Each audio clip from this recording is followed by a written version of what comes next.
Saris brothers శ్రావణ వేడుకలు అన్ని రకాల వస్త్రాలు శ్రావణంలో కూడా ఆషాఢం ధరలకే అమ్మకం. వదినా నేను కచేరీకి బయలుదేరుతున్నాను. బాబు సూర్యు కొంచెం కాఫీ తాగేళ్ళు. ఇప్పుడు కాఫీ ఎందుకు వదినా? పర్వాలేదు, వచ్చేసరికి ఏ రాజు అవుతుందో ఏమో. ఇందా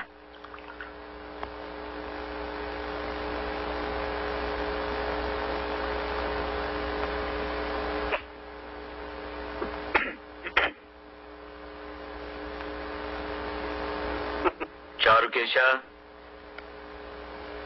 చారుకేశ అంత సిద్ధమేనా? అన్ని సిద్ధం గురుగారు. కారు వచ్చిందా? వచ్చింది నాన్నగారు. చారుకేశ కారు వచ్చిందా? వచ్చింది గురుగారు. మా గాయత్రి నేను వెళ్ళొస్తా. నాన్నగారు ఈ రోజు కచేరీ త్యాగయ్య హాల్లో. అది చారుకేశకు తెలుసు. చారుకేశ ఇది కారులో పెట్టు. సరే గురుగారు. అంటే నేను కచేరీకి రావటం లేదా నాన్న? నీకెందుకు నాన్న ఆశ్రమ? నీకు చాలా పనులున్నాయి. చాలా మంది ఏడుస్తున్న వాళ్ళు చూస్తున్న వాళ్ళు ఉన్నారు. వాళ్ళందరికీ ఊడిగం చేయడం నీ ధర్మం. అదంతా చాలనట్టు నీకు ఈ శ్రమ కూడా ఇవ్వడం నాకు ఇష్టం లేదు నాన్న. చారుకేశ గురుగారు తమ్మురా ఇంకా కారులో పెట్టలేదా? ఇదిగో తీసుకెళ్తున్నాను గురుగారు. అంటే నా స్థానంలో చారుకేశుడు ఉంటాడా? అదెలా ఉంటాడురా? చారుకేశు నా కొడుకు కాదే. నా సంగీతాన్ని అనుసరించి నా తరువాత కూడా దాన్ని బ్రతికించే విధేయుడు. నేను పోతే దినం పెట్టే హక్కు మాత్రం నీదే. అది చారుకేశుది కాదు. నాన్న నీ సంగీతానికి వారసుని నేను కానా? అదెలా అవుతావురా? నువ్వు ప్రేమించే జీవకళల ముందు ఈ బెలహరి గణపతి శాస్త్రి సాధించింది ఏమీ లేదురా. నీ దృష్టిలో నా సంగీతమే నిర్జీవమైంది. అదే నా ఉద్దేశం అది కాదు నాన్నగారు. నాన్నగారు మీరు సాధించిన ఘనతను కాదనేటంతటి మూర్ఖులు కాదు. క్షమించండి, టైం అయింది. మనం ఇక బయలుదేరదామా? అయ్యా చారుకేశ ఒక్క నిమిషం. నాన్నగారు మీ పట్ల మీ సంగీతం పట్ల నాకున్న గౌరవం మీకు తెలీదు. అమ్మ పాడిన జోలపాట కన్నా ముందు మీ సుప్రభాత గీతం విన్నాను. మొట్టమొదటి సంగీతం విన్నదే మీ నోటమ్మట. నాన్నగారు ఇప్పటికీ మీరు తిట్టినా అది సంగీతంలా వినిపిస్తుందో నా చెవులకి. నాన్న నేను మీ కొడుకు మాత్రమే కాదు, మీ శిష్యుణ్ణి, మీకు పెద్ద అభిమాని కూడా. ఇంతలా అభిమానించే ప్రఖ్యాత శాస్త్రీయ సంగీత చక్రవర్తి బెలహరి గణపతి శాస్త్రి గారు బయట ప్రపంచంతో సంబంధం లేకుండా సంగీత పంజరంలో బందీ కావటమే నేను సహించలేకపోతున్నాను. అదే నన్ను బాధిస్తుంది కూడా. చెప్పరా? చెప్పు. నా 50 ఏళ్ల జీవితంలో ఎవరూ నన్ను ఎదిరించి మాట్లాడింది లేదు. ఎదురుగా నిలబడి నోరు విప్పింది లేదు. ఈరోజు నా కన్న కొడుకు నాకే ధర్మపన్నాలు చెబుతున్నాడు. చెప్తాడు. వాడికి ఒక హోదా ఉంది కదా, బెలహరి గణపతి శాస్త్రి కొడుకని. గణపతి శాస్త్రి గారు క్షమించండి.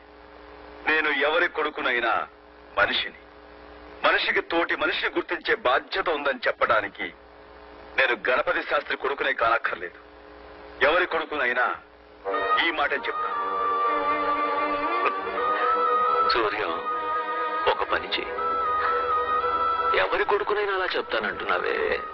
అలా చెప్పేది లోకం హర్షించినప్పుడు, లోకం నిన్నుగా గుర్తించినప్పుడు నువ్వు గణపతి శాస్త్రి కొడుకు కావు, నేనే సూర్యనారాయణ తండ్రిని. సరేనా? ఆ రోజు వచ్చినప్పుడు నా పరాజయాన్ని 10 మంది ముందు అంగీకరించి తండ్రిగా నా కైదండం చేసి నిన్ను గౌరవిస్తాను. పుత్రగాత్ర పరిశ్రంగ సుఖాన్ని మనస్ఫూర్తిగా అనుభవిస్తాను. అంతవరకు నేను నీకేమీ కాను.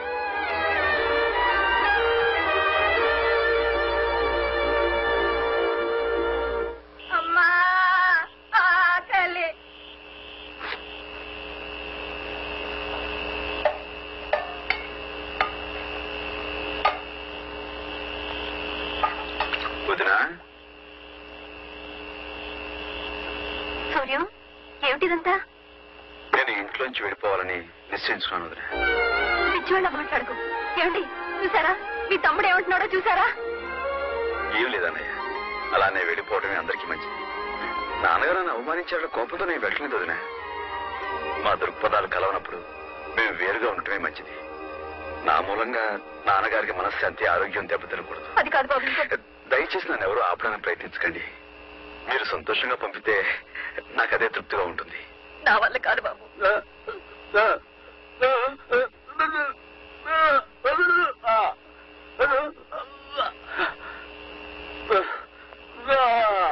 ఏమండి, ఏమిటండి?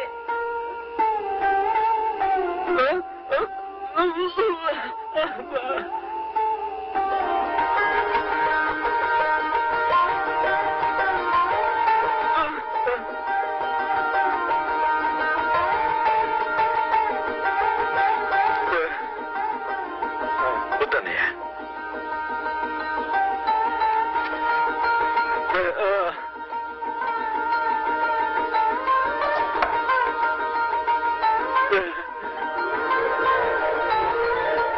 అన్నయ్య, నీ నాదస్వరంలో నా కోసం ఒక్క రాగం లేదా?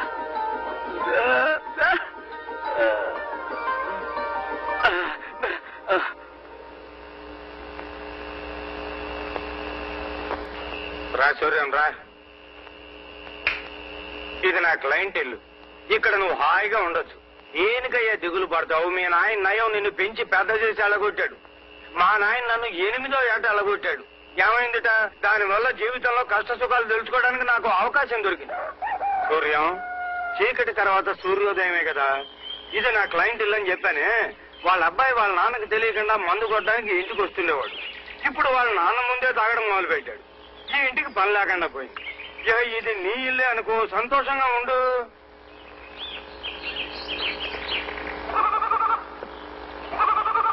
ఏమ్మా, నువ్వు లైన్ మ్యాన్ నారాయణ భార్య కదూ? అవునండి. ఎలా ఉన్నావమ్మా? ఎలా ఉంటాం బాబు? ఆయన పోయాక ఎండు పొలలో ఎండాకులు ఏరుకుని ఎండిపోయిన బతుకులయ్యాయి మాయి. ఏమ్మా, డిపార్ట్మెంట్ నుంచి మీకు రావాల్సిన నష్టపరిహారం ఇచ్చేసారా? నష్టపరిహారమా? ఎలా ఇస్తారు బాబు? ఏ, ఎందుకెవరు? డ్యూటీలో ఉండగా తాగి పడిపోయాడు కాబట్టి గవర్నమెంట్ వాళ్ళు మా పూచి లేదని చెప్పేశారు. నారాయణ తాగేవాడా? ఎవరు తాగరు బాబు ఈ ఊళ్ళో. అందరూ తాగుబోతు సచ్చినోళ్లే. పెళ్ళాం బిడ్డలు ఎంత నెత్తి నోరు మొత్తుకుని ఏడుస్తున్నా తాగుడుకు బలి కాని కాపరాలున్నాయా ఈ ఊళ్ళో? వాళ్ళకేం బాబు, ఖుషీగా తాగుతారు, పుట్టుక్కున పోతారు. మా బతుకులే ఇలా సావలేని బతుకులు, బతకలేని సావులు. వస్తాను బాబు.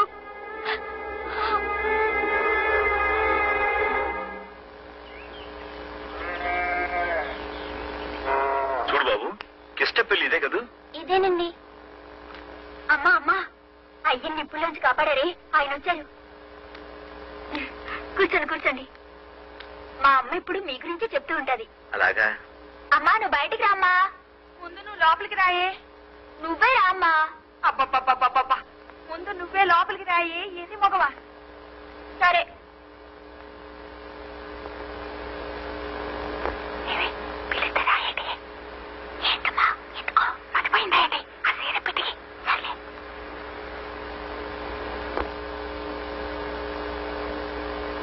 దండాలండి బాబు గారు. బాగున్నారా బాబు? గుర్తున్నాను అన్నమాట.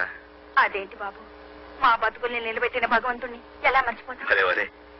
సరే, కిష్టప్ ఎక్కడా? ఆడిక్కడ ఎందుకుంటాడు బాబు గారు? కల్లుపాకల్లో దొల్లుతూ ఉంటాడు. కల్లుపాకలోనా?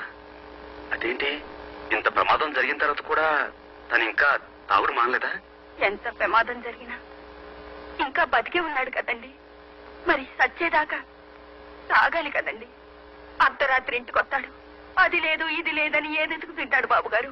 ఇవ్వకపోతే మా అమ్మ వైపు సీరేస్తానండి. నన్ను బండబూతో తింటానండి. కూలో నాలో చేసి నేను 4 డబ్బులు తెస్తానండి. నేను కూడండి మా మొహన్ పడేస్తానండి. నువ్వు ఊరుకోయే. అదేంటి, అమ్మాయి లోపలనే మాట్లాడుతుంది? రామ్మా, బయటిరా. అది బయటికి రావాలంటే నేను లోపలికి వెళ్ళాలి బాబు గారు. ఉన్నది ఒక్క చీరేనండి. అయ్యి బాబాయ్, పంతులు గారా, ఇదేంటండి బాబాయ్ ఇలాగొచ్చారు? లోకం అంతా తలకిందులైపోద్దండి. ఏంటి చిన్నబాబు గారా? రండి బాబు, రండి. మీ నాన్నగారితో గొడవ పెట్టుకున్నారన్న కదా బాబు. కరెక్ట్ గా రావాల్సిన చోటుగా వచ్చారు బాబు. మాలాంటి వాళ్ళు ఇక్కడ నుండి వెళ్ళి గొడవలు పెట్టుకుంటాం. తమరు లాంటి చదువుకున్నోళ్ళు గొడవలు పెట్టుకుని ఇక్కడికి వస్తారు కదా. అరే అప్పగా 200 మిల్లీలు తాగితే గొడవలు తగ్గిపోతాయంటావా? తాగిస్తుండండి బాబు, తర్వాత చెప్పండి కదా. నేను వచ్చింది తాగడం కోసం కాదు, మీ అందరి చేత తాగుడు మానిపించడం కోసం. మహాత్మా గాంధీ గారు వచ్చారా? చూడండి బాబు, గాంధీ గారికి 100 ఏళ్ళు నిండగానే ఇచ్చారు బాబు. ఏంట్రా నీతులు చెప్తున్నావు? ఏమయ్యా, నీ వ్యాపారం కోసం ఇంతమంది ఉసురు పోసుకుంటావా? నాకేం న్యాయంగా ఉంటే నువ్వు చెప్తే మేము వ్యాపారం అది కదయ్యా, నేను చెప్పే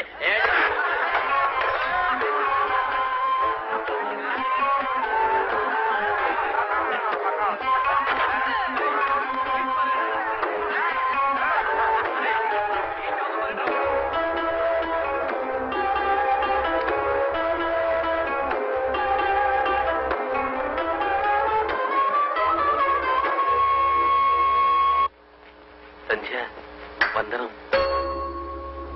సంధ్య వందనం, సంధ్య వందనం,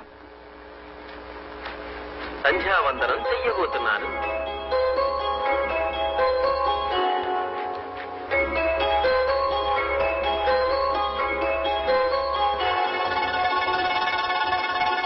సంధ్య చాలా అందంగా ఉంది. గురుగారు, గురుగారు, అటు చూడండి గురుగారు, సంధ్య ఎంత అందంగా ఉందో.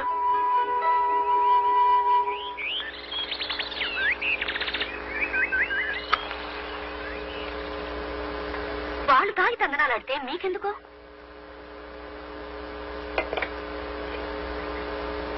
ఎంత కొట్టారు? ఎన్ని దెబ్బలు? మంచి చెప్తే కొట్టడానికి వాళ్ళకి చేతులు ఎలా వచ్చాయో? మంచి చెడు తెలిసే స్థితిలో వాళ్ళు ఉంటే వాళ్ళెందుకు తాగుబోతులు అవుతారు? అయితే మాత్రం పెద్ద బిలహరి గణపతి శాస్త్రి గారు కొడుకు కళ్ళుపాకలు చొరబడి దెబ్బలు తిని రావడానికి మీకు సిగ్గుగా లేదు? తిరిగి చావగొట్టలేకపోయారా వాళ్ళని? నేను తాగిలేను కదా, నా భాషలో నేను మాట్లాడాను, వాళ్ళ భాషలో వాళ్ళు మాట్లాడారు. మాట్లాడడం వరకు సరే, కానీ బొత్తుగా నాటు భాషలో మాట్లాడారు సన్నాసులు. మరెప్పుడు వాళ్ళకి బుద్ధి చెప్పాలనుకోకుండా మీకు మంచి బుద్ధి చెప్పారు వాళ్ళు.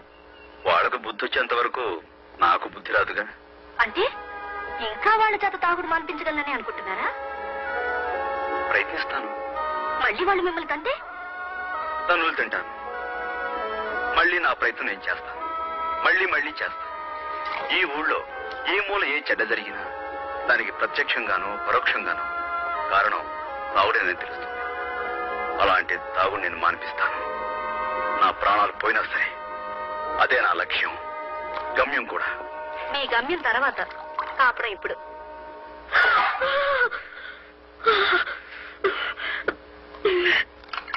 అల్లుకుంటాయే ఎర్రంగని మా బొమ్మర్సి కాడు అల్లికిన నాడు, నా పిచ్చి తండ్రి.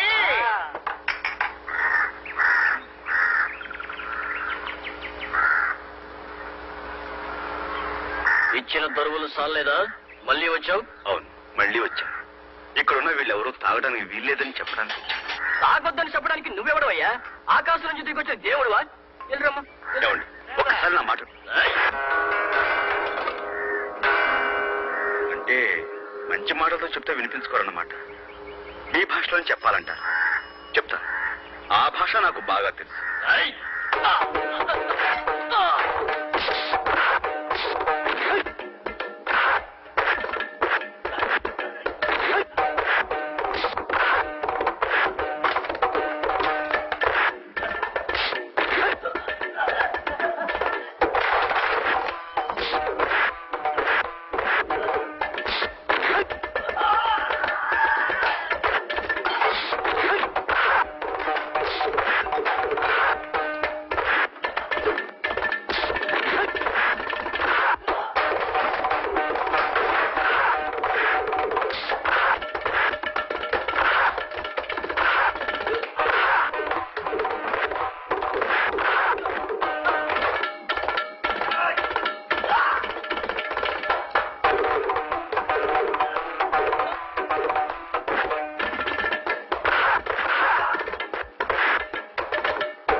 కేశ, సాధన ప్రారంభిద్దామా?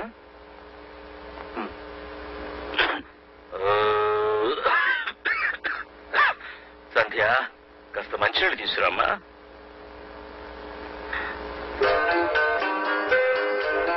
అదేమిటి ఆకు?